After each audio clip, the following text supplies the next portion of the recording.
Je m'appelle Clara. J'avais seulement 5 ans quand ma mère est morte. Tout a changé après ça. Mon père pleurait chaque nuit. Je l'entendais prononcer son nom dans le noir, mais il me disait « Il faut continuer ». Je ne comprenais pas vraiment. Je savais juste que ma mère était partie et je voulais qu'elle revienne. Mais les gens ne reviennent pas du ciel. Peu importe combien de temps on attend ou combien de larmes on verse. 1 an plus tard, mon père s'est remarié. Elle s'appelait Emma. Elle a emménagé chez nous. Elle souriait quand il y avait du monde. Elle faisait semblant d'être gentille à table. Mais ses yeux étaient froids. J'ai essayé d'être gentille. Je lui disais bonjour. J'aidais à faire la vaisselle. Mais elle ne me souriait jamais. Elle ne disait jamais merci.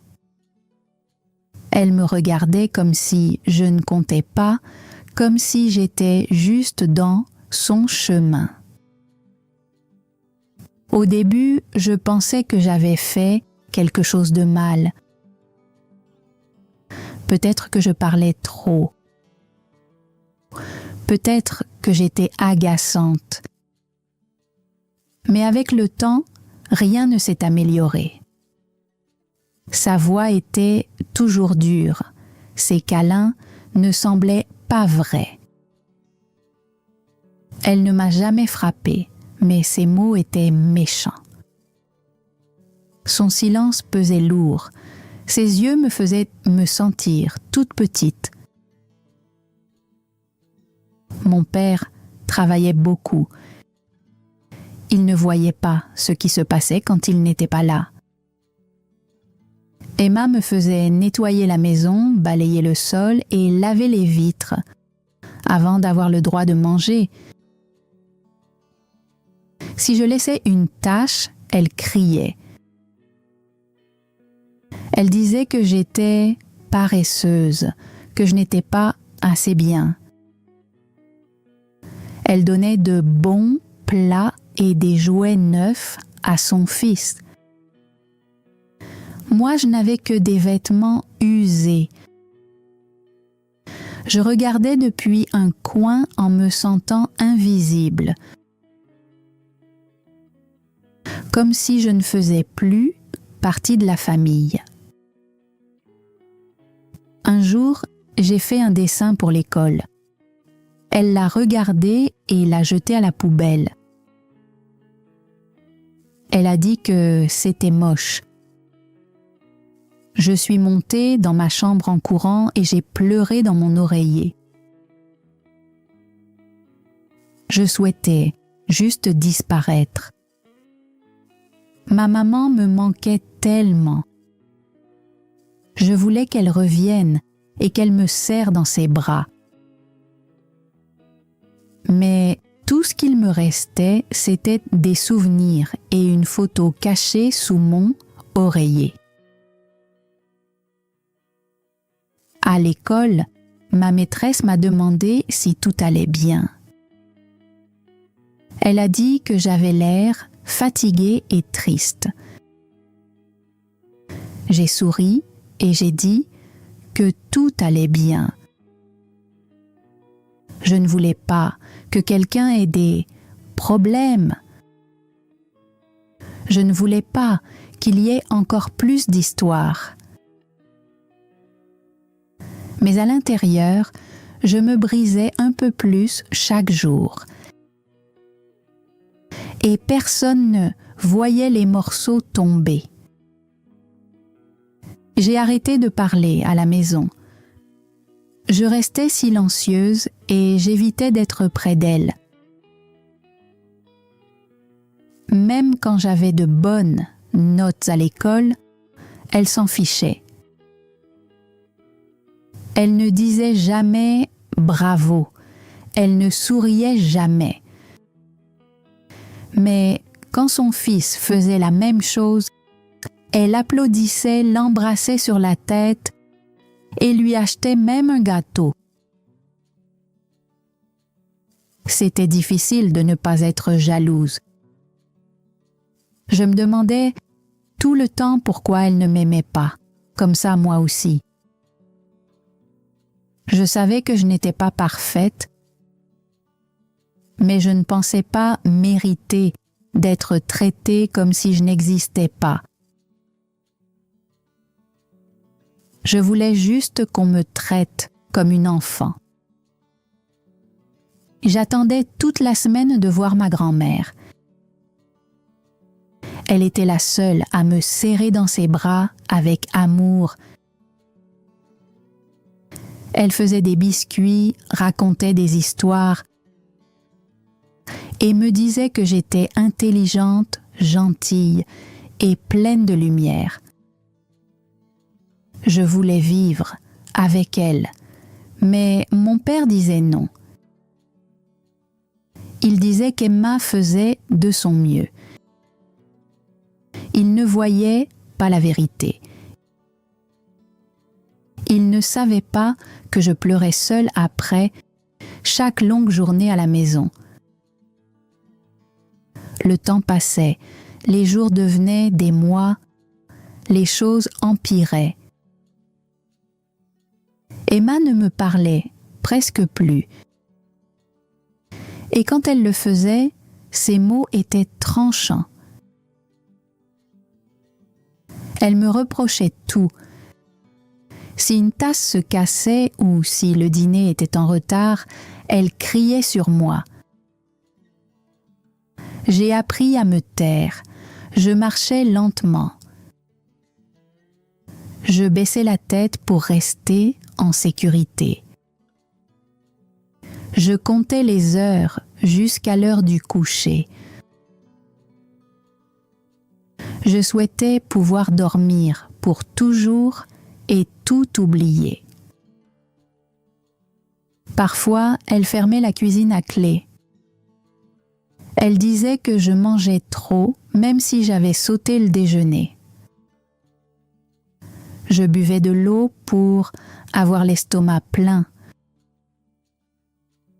Je me couchais, le ventre vide, je rêvais de nourriture. Je détestais me réveiller. Son fils se moquait de moi.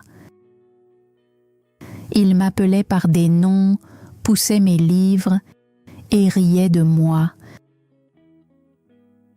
Elle ne l'arrêtait jamais. Elle souriait quand il me faisait du mal. Elle disait que j'étais faible. Elle lui disait que je le méritais parce que j'étais stupide. Une nuit, j'ai cassé un verre. Mes mains tremblaient. Il a glissé et s'est brisé par terre. Elle est arrivée en courant, m'a tiré l'oreille, a crié dans mon visage et a dit que j'étais comme ma mère. Je ne savais pas ce que ça voulait dire, mais ça faisait mal, ses mots faisaient mal, sa colère faisait mal. Elle m'a laissée en pleurs dans un coin. Son fils était là, mangeant du gâteau, en riant. Après ça, j'ai arrêté d'inviter des amis chez moi. J'avais trop honte. Je ne voulais pas que quelqu'un voie comment était ma vie. À l'école, je faisais semblant que tout allait bien, mais à l'intérieur, j'étais fatiguée. Mon cœur était vide, comme une lumière qui s'éteint. Je regardais les autres, enfants, rire. Je me demandais ce que ça faisait d'être aimée. Un Un jour, ma maîtresse m'a encore demandé « Tu es sûre que tout va bien ?» J'ai failli lui dire « J'en avais envie ». Mais j'ai pensé à Emma. Je savais qu'elle serait en colère. Je savais que personne ne me croirait. Emma souriait toujours devant les autres. Elle faisait semblant d'être gentille. Tout le monde l'aimait. Si je disais la vérité, les gens penseraient peut-être que je mentais. Et elle trouverait un moyen de me punir encore plus. Mon père ne voyait rien. Il rentrait tard et fatigué. Je lui ai dit que j'étais triste. Il a répondu que c'était juste une phase, que je devais grandir et être forte. Il ne voyait pas les bleus, il n'entendait pas les mots méchants. Il ne restait pas assez longtemps pour comprendre. Il la croyait, il pensait qu'elle m'aimait. Mais elle ne m'a jamais aimé, pas une seule fois. J'ai commencé à écrire dans un petit carnet. Je le cachais sous mon lit.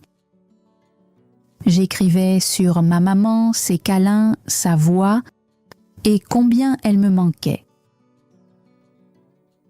J'écrivais sur les nuits froides, le silence, la faim, les jouets cassés, les repas vides. Ce carnet était comme un ami. C'était le seul endroit où je pouvais pleurer sans être jugée. Un jour, Emma l'a trouvé en nettoyant. Elle a lu chaque page. Ses yeux étaient glacés. Elle a déchiré le carnet en morceaux et me les a jetés au visage. Elle m'a traitée de dramatique. Elle a dit que j'étais ingrate. Je suis restée là, figée. Mon cœur était lourd, comme une pierre qui m'entraînait vers le fond. Cette nuit-là, je n'ai pas pu dormir. J'ai fixé le plafond en me demandant si je serais un jour heureuse. Elle a dit à mon père que j'inventais des histoires, que je voulais juste de l'attention. Il m'a regardée comme si j'étais une étrangère. J'ai essayé d'expliquer, mais ma voix tremblait.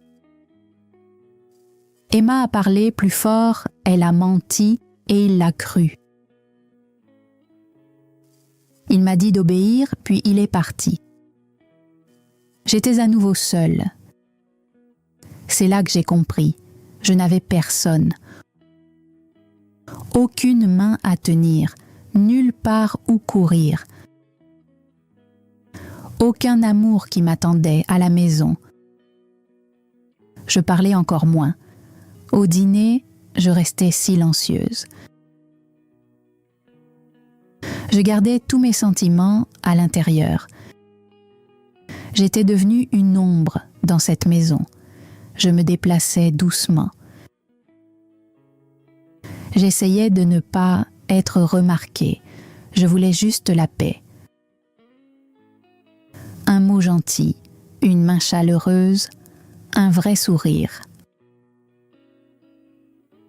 Mais elle ne souriait jamais.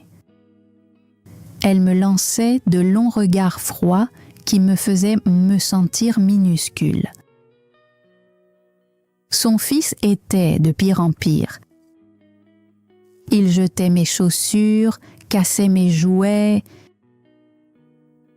Il m'appelait le rat. Je l'ai dit à Emma et elle a ri. Elle a tapé dans ses mains et a dit « C'est juste un garçon ». Elle disait que j'étais trop sensible, mais je ne voulais pas me battre. Je voulais juste être aimée.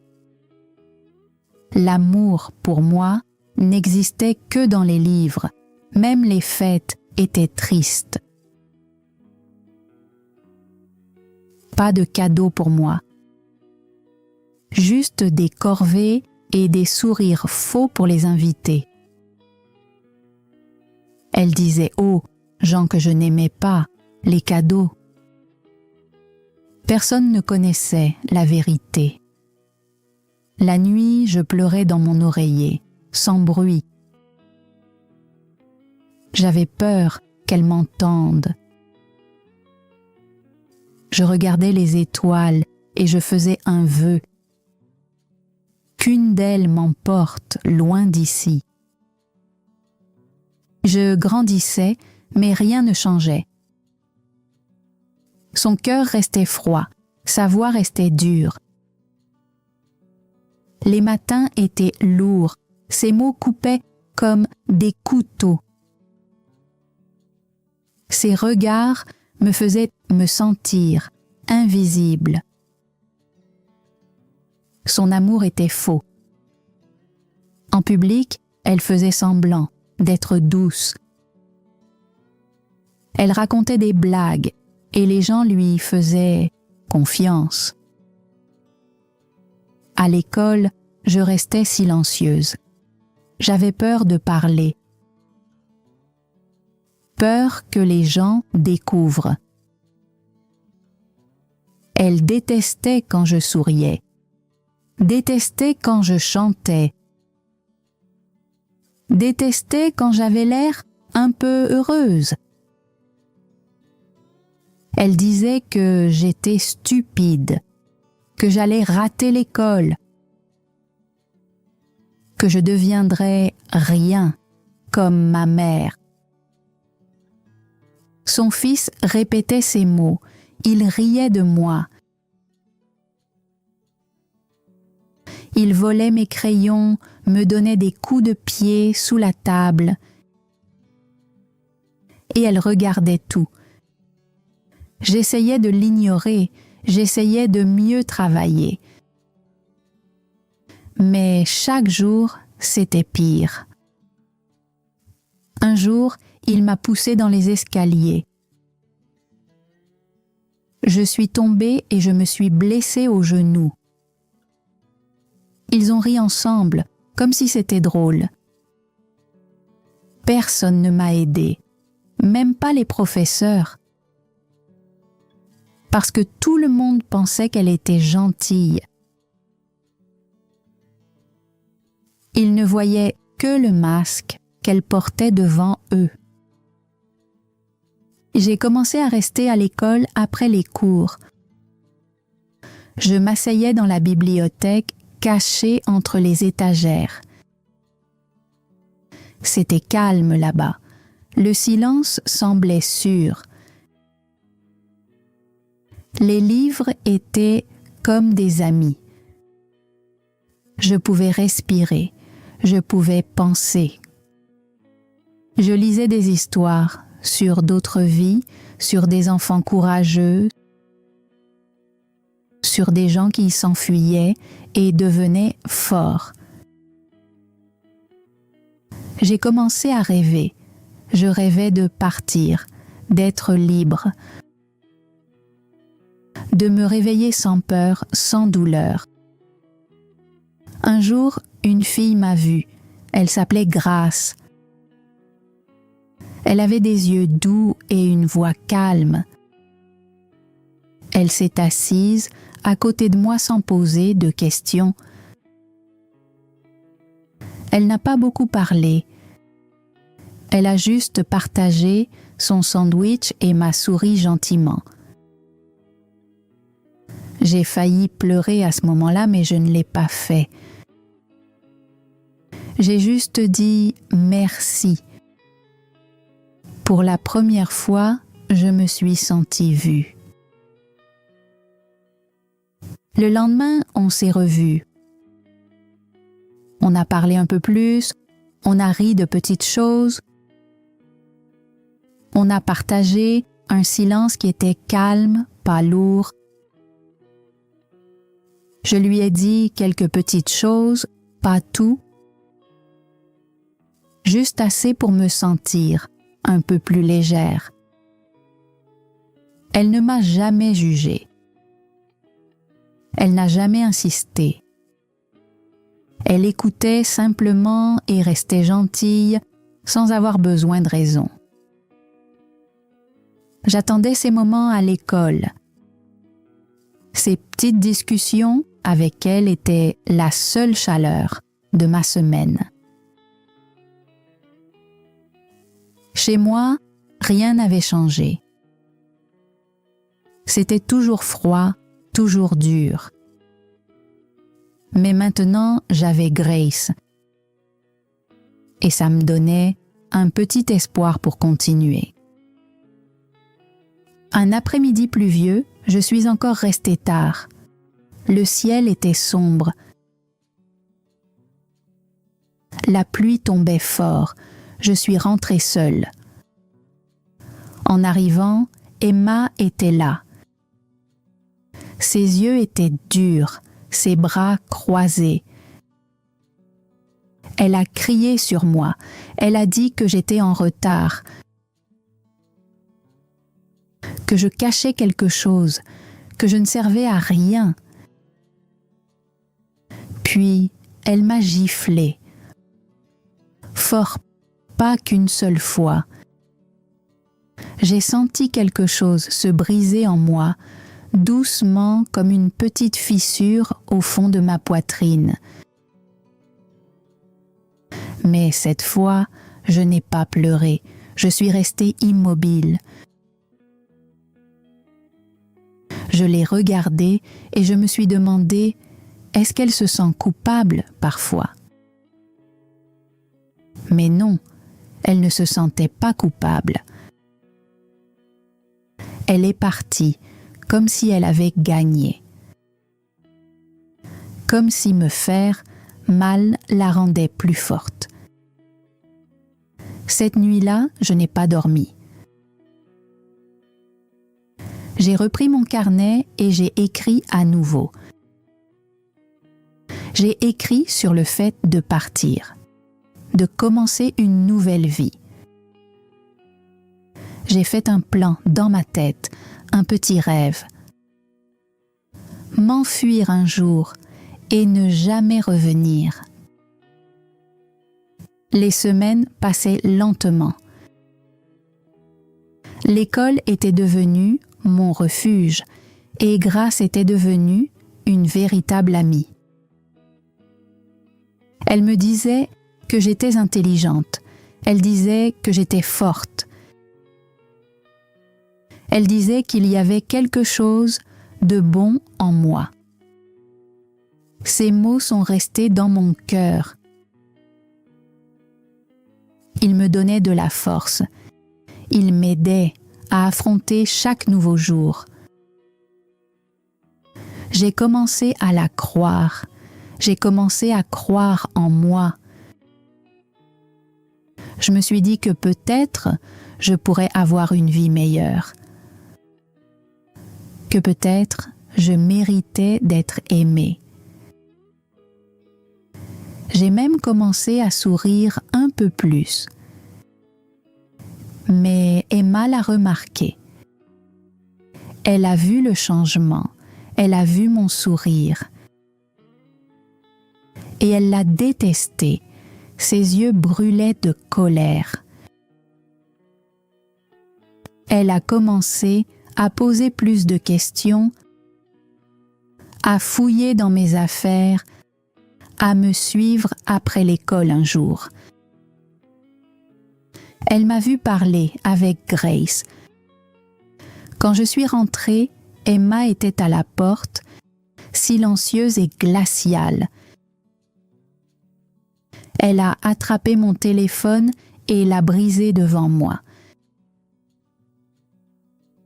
Elle a dit que je n'avais pas le droit d'avoir des amis,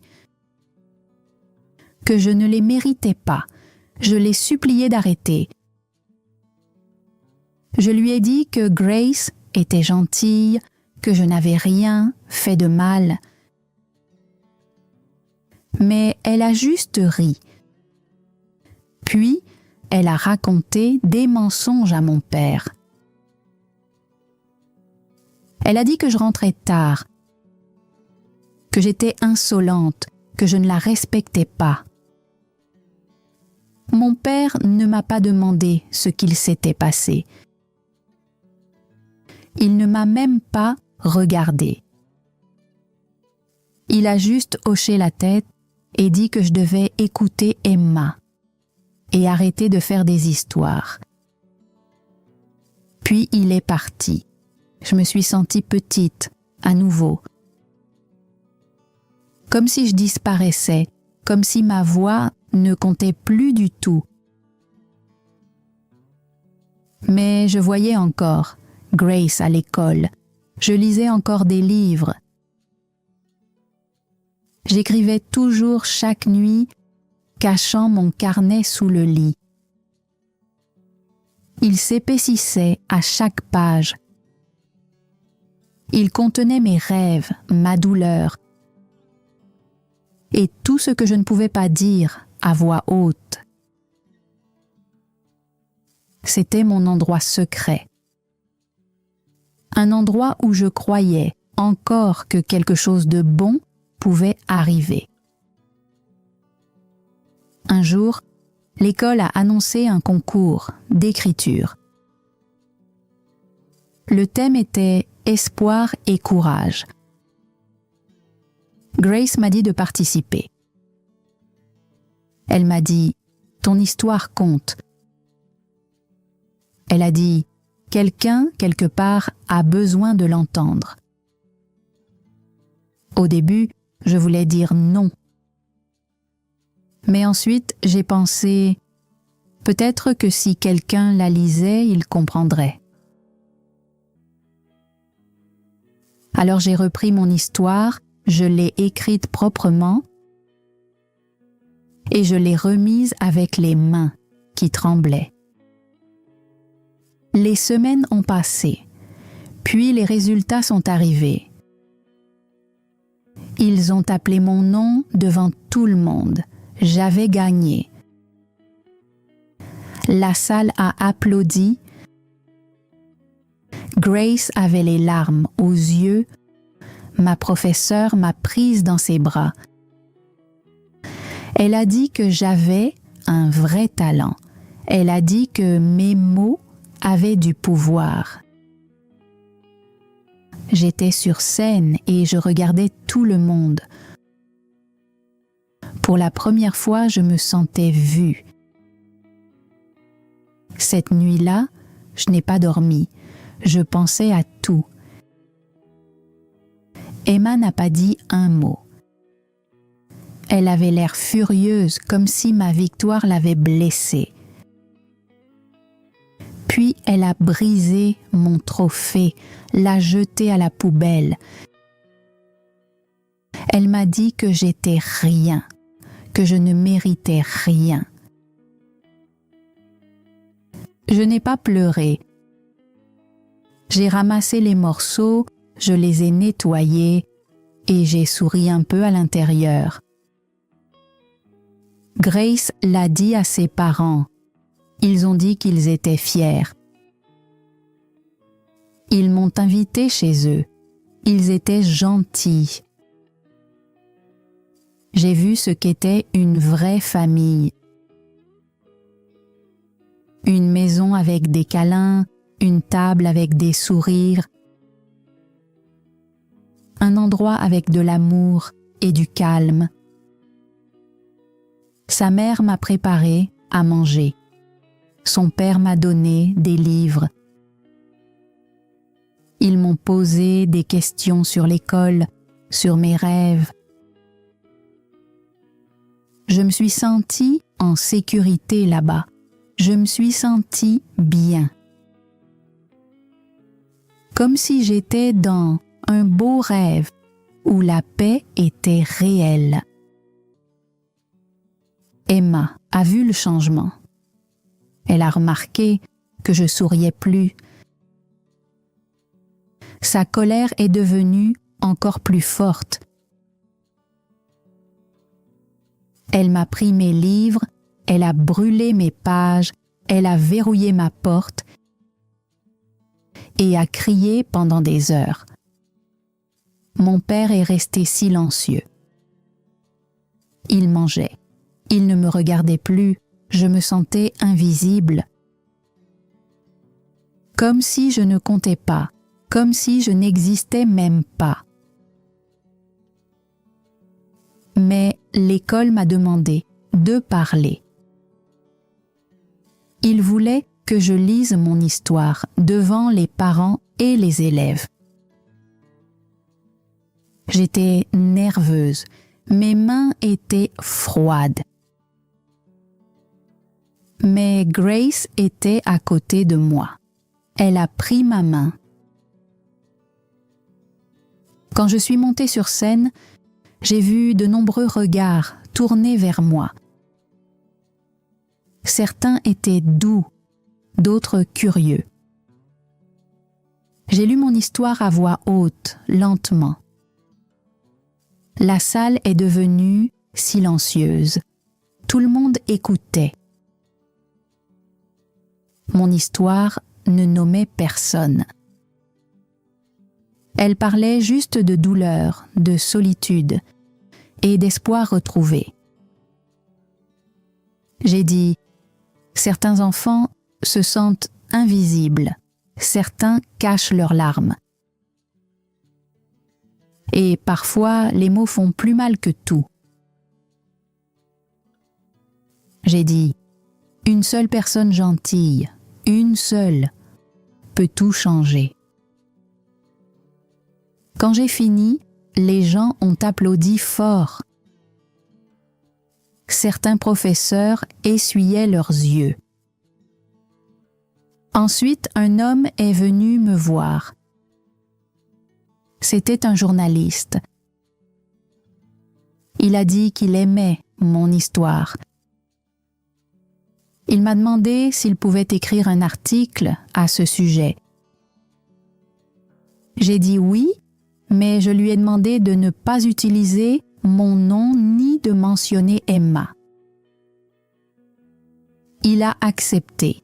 Il a écrit avec bienveillance. Son article a été publié en ligne et il s'est rapidement répandu. Les gens l'ont lu et partagé. Beaucoup ont dit qu'ils ressentaient la même chose. Certains ont raconté leur propre histoire, d'autres ont envoyé des lettres. Certains ont offert des livres. Le directeur de mon école m'a convoqué. Il m'a serré la main. Il m'a dit que j'avais inspiré d'autres personnes. Pour la première fois, je me suis sentie fière. Pas seulement à l'intérieur, mais tout autour de moi. Les gens me voyaient, ils croyaient en moi. Mais Emma l'a découvert. Elle a vu mon nom en ligne, elle a crié. Elle a cassé encore plus de choses. Elle a dit que j'avais menti, que je l'avais détruite. Mon père l'a cru, encore une fois. Ils ont pris mon carnet, déchiré mes vêtements, m'ont dit que je n'avais plus le droit de sortir. Ils ont dit à l'école que j'étais partie volontairement. Mais Grace est venue me chercher. Quand personne n'a ouvert la porte, elle a demandé de l'aide. Ses parents ont parlé à l'école. Ils ont dit que je ne voulais pas partir. La conseillère scolaire et les professeurs se sont impliqués. Bientôt, quelqu'un est venu vérifier la maison. Emma a fait semblant. Elle a dit que j'étais juste malade, que j'avais besoin de repos, mais moi, je ne parlais pas. Je regardais le sol. La conseillère m'a donné une feuille et m'a demandé d'écrire. Alors j'ai écrit. J'ai tout raconté, de la première gifle au dernier cri. Je ne me suis plus cachée. Ils ont appelé les services sociaux. Ils ont lu mon histoire, pris des photos, posé des questions. Emma continuait de jouer la comédie. Elle pleurait. Mais son fils en a trop dit. Il ne savait pas quand s'arrêter. La vérité est sortie. Les agents ont vite compris que je disais la vérité, que je n'étais pas en sécurité, que je devais partir. Ce soir-là, ils m'ont emmenée avec un seul sac. Ils m'ont conduite dans un endroit sûr. C'était calme, c'était propre, le lit était doux. Une femme m'a donné un repas chaud. Elle m'a dit que j'étais forte, elle m'a dit que j'étais en sécurité maintenant. Elle m'a dit que des jours meilleurs arrivaient. Je me suis assise sur le lit, j'ai regardé le mur. J'ai pris une grande respiration. Pour la première fois depuis longtemps, ça ne faisait pas mal. Le lendemain, Grace et ses parents sont venus. Ils ont apporté mes livres, une couverture toute douce. Grace m'a serré fort dans ses bras. Elle n'a pas dit grand-chose. Elle n'en avait pas besoin. Ses yeux disaient tout. Son père a dit qu'il voulait m'aider, que je pouvais rester avec eux, que je méritais la paix. Plus tard, le tribunal a donné son accord. J'ai emménagé chez eux. Emma était partie. Plus de cris, plus de peur, plus de nuits à pleurer seule. J'avais de l'espace maintenant, du temps pour me reposer, du temps pour grandir. J'avais des gens qui se souciaient de moi, des livres qui me donnaient un sentiment de foyer. Grace et moi étudions ensemble. Nous lisions des histoires. Nous rêvions d'un avenir meilleur. J'ai recommencé à écrire. Mes histoires contenaient plus d'espoir maintenant, moins de douleur. Mon père n'a jamais appelé, jamais rendu visite. J'ai arrêté d'attendre. J'ai appris que la famille, ce n'est pas que le sang. La famille, c'est ceux qui sont là, ceux qui restent, ceux qui protègent ton cœur. J'ai perdu beaucoup, mais j'ai trouvé encore plus. Maintenant, je souris pour de vrai. Je me sens calme. Je dors sans peur. Plus d'objets cassés, plus de repas froids, plus besoin de me cacher. Je marche librement. Je lève les yeux vers le ciel. Le soleil me réchauffe à nouveau. Je n'ai plus peur. Je suis libre. À l'école, j'ai commencé à parler davantage. J'ai rejoint des clubs, aidé les plus jeunes et écrit pour le journal de l'école. Mes professeurs me soutenaient. Les autres élèves me traitaient avec respect. Grace était toujours à mes côtés et j'étais fière. Un jour, l'école m'a choisi pour parler lors d'un grand concours national. Je n'avais pas peur. Je suis montée sur scène, j'ai partagé mon histoire, parlé avec des mots calmes et montré ma force. Toute la salle a applaudi très fort. Après, des gens sont venus me voir. Ils m'ont serré la main. Certains m'ont dit que je leur avais redonné espoir. Une femme a pleuré et m'a dit que son fils avait vécu quelque chose de semblable. Elle a dit que mon histoire l'avait aidé à comprendre. Un homme m'a offert un livre. Il m'a dit que je lui rappelais sa jeunesse et m'a encouragé à continuer d'écrire. Le juge a souri et m'a dit que j'avais du talent. Puis il m'a offert une bourse pour l'université. Ce soir-là, j'ai pleuré, mais pas comme avant. C'étaient des larmes de joie. Elles étaient douces et chaudes. Grace était assise à côté de moi. Elle m'a pris la main et m'a dit que je méritais tout ce qu'il y a de bon. Ses parents ont applaudi pour moi, préparé mon plat préféré et m'ont dit que j'apportais de la joie dans leur maison. Je ne me sentais plus comme une invitée. Je me sentais comme une membre de la famille, comme une fille, comme quelqu'un qui avait enfin sa place.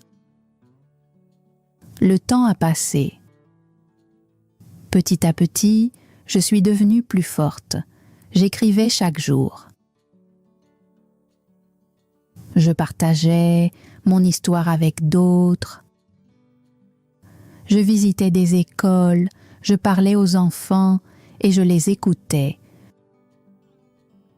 Je leur disais qu'ils comptaient. Certains avaient des bleus, certains étaient très silencieux, certains semblaient tristes. Je leur disais que la guérison est possible, que la gentillesse peut tout changer, que même une seule bonne personne peut faire une grande différence. Un jour, j'ai vu Emma dans un magasin. Son visage semblait fatigué.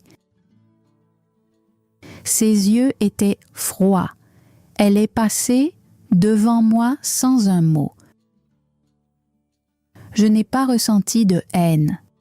J'ai seulement ressenti de la pitié pour elle. Elle avait perdu bien plus que moi.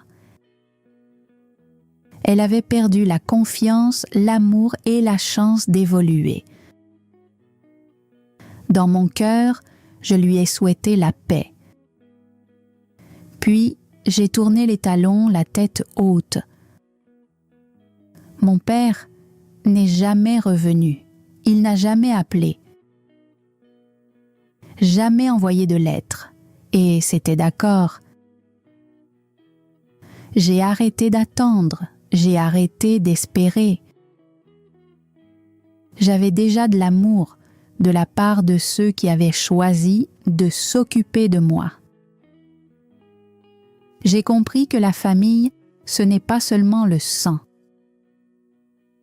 La famille, c'est être présent. C'est la gentillesse et les efforts. J'ai trouvé ma vraie famille avec Grace et ses parents. Avec eux, je ne me suis plus jamais sentie seule.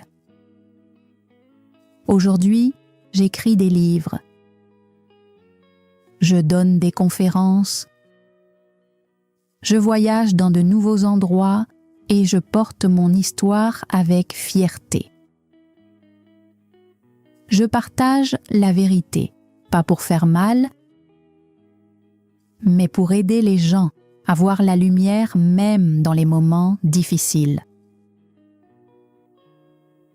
Je dis aux gens que nous tombons tous, nous nous sentons tous brisés parfois.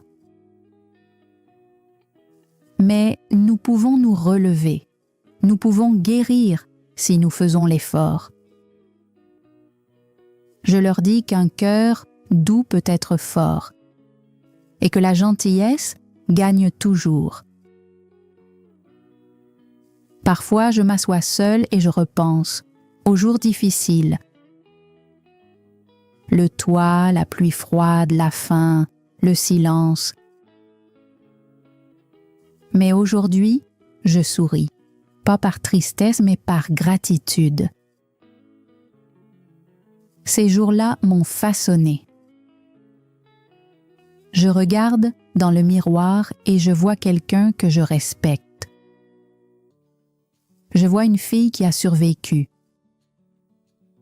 Je vois une femme qui a appris à pardonner.